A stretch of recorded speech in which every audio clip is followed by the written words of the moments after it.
Anybody else, real quick? Yeah, I just wanted to give notice that Monday I will be filing my RICO lawsuit against Redflex in federal district court. I am alleging a deprivation of civil rights. I'm also alleging violation of the RICO statutes, also an action for damages due to a conspiracy, and I'm also asking for an injunction and declaratory relief. So I think this is going to be big news. It's something that I also need some support on. Yeah, you should go on the radio show. I should. Yeah. Somebody should invite me. I will. You're waiting on you now. So anybody that wants to help out, please, I can use any help that I can get. We just need to spread the word.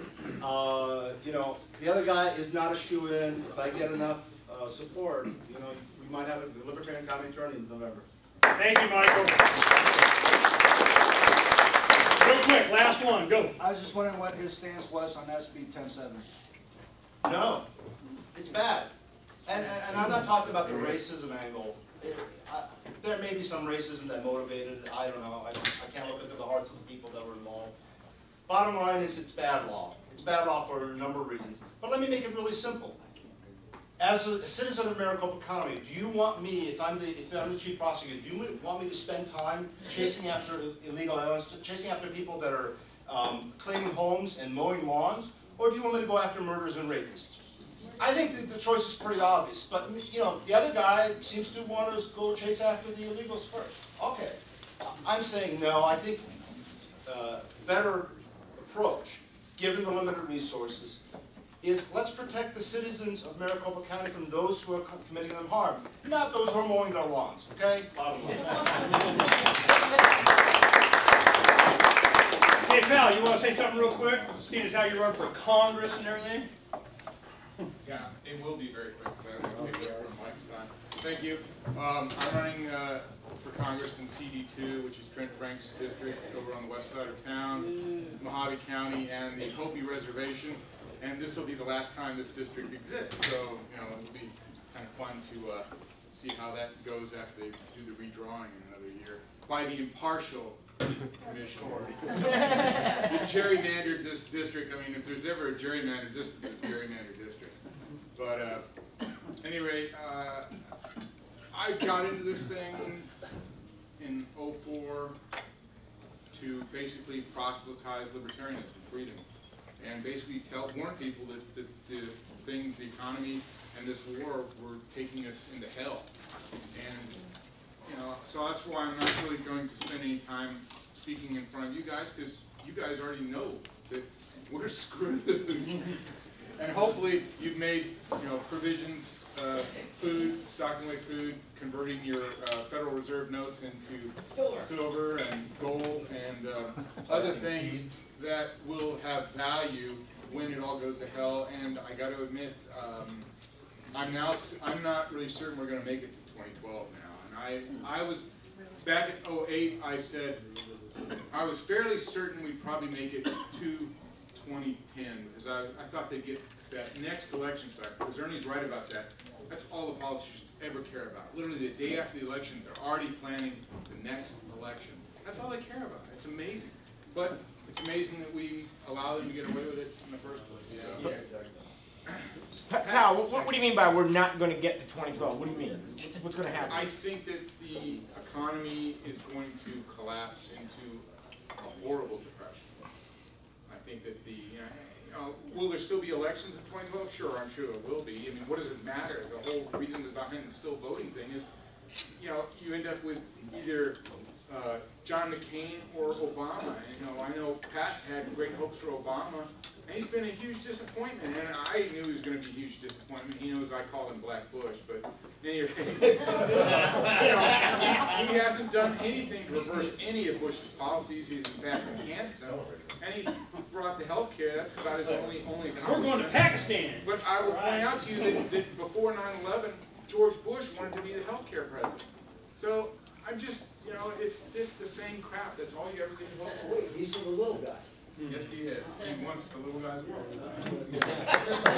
This is, 2012. I tell you what we have seen, what we know. What was gold at during the 08 election cycle? 650. At 08? It jumped up 8 to 9. about 500. No, it was around 1,000 bucks.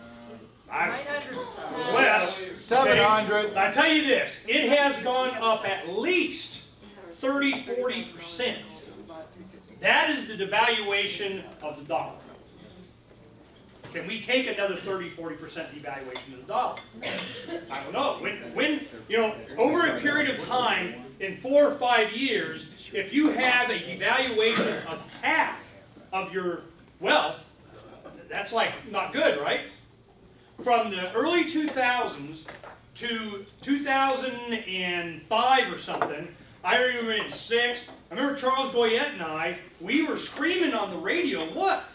We just lost 30–40% of the valuation of the dollar. Well, that's happened again. I mean, when do we start going, hey man, that really kind of sucks? So all these millionaires that think they had this paper money that was going to, you know, see them through their retirement. You know, this is what I laugh. You know that commercial, you know, it's my number, and they walk around with their 1.2 million number or something. You know, you ever see that commercial? I'm going, that's like what, a loaf of bread? I mean, what is that going to get you later? You know, I remember when I was a kid, my parents bought a new home here in Phoenix in the 20,000s. Brand new home, canal home up on, you know, 43rd Avenue in Peoria. It was like 25,000 or something like that. You know what, that house then, I'm sure it went up to at least $250,000. That's 10 times in 30 years. So how much is it changing now? Now we're going back down, depression, value of the dollar's going down, prices going, jobs aren't going down. I don't know, what has to happen before you say, maybe we're not going to make it to 2012. Make what? This government. Our faith in it. You know, the people that believe in voting. So what happens is that as time goes on, we're going to be in the position to where our main thing is just surviving it. How much gold, silver, seeds, food, water do you have? Pistol. And chicken! You got something? I'll take a brief announcement. And time's up. Go. I'm very sad to report that a good friend of mine, Kent Knudsen, I don't know how many of you knew Kent. He was a crusader, became a crusader for 9/11 Truth. He actually put the 9/11 Truth movement on the map here in Phoenix. We had a conference back in 2007, I believe.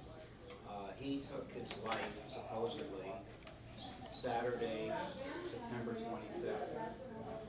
He shot himself, supposedly. I've requested a copy of the police report to see what they concluded about it. But and there's going to be a service for him. Any of you who knew him at the Biltmore Wednesday, this coming Wednesday, visitation 7 to 8, memorial service from 8 to 10. I'm very sad to report this news. He's a good friend of mine. If you want more information, come and see me. Thank you.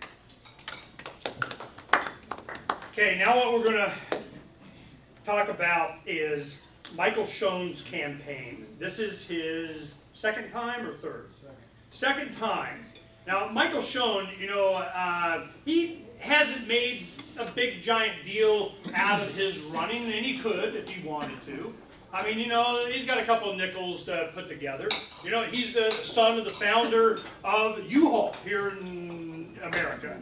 So there's a lot of, once you get to a certain point in your life to where you just want to know the truth. You want to be able to share with your friends and neighbors because them knowing the truth may free you. And that's my motivation. And Michael Shoen has become a good friend and a respected human being that I am proud to call as a friend and someone that I know and we've been able to share with as a group. Well, he wants to share with us some information that he's come across in his second run for Congress and some of the stuff that we definitely should know. Michael Shoen.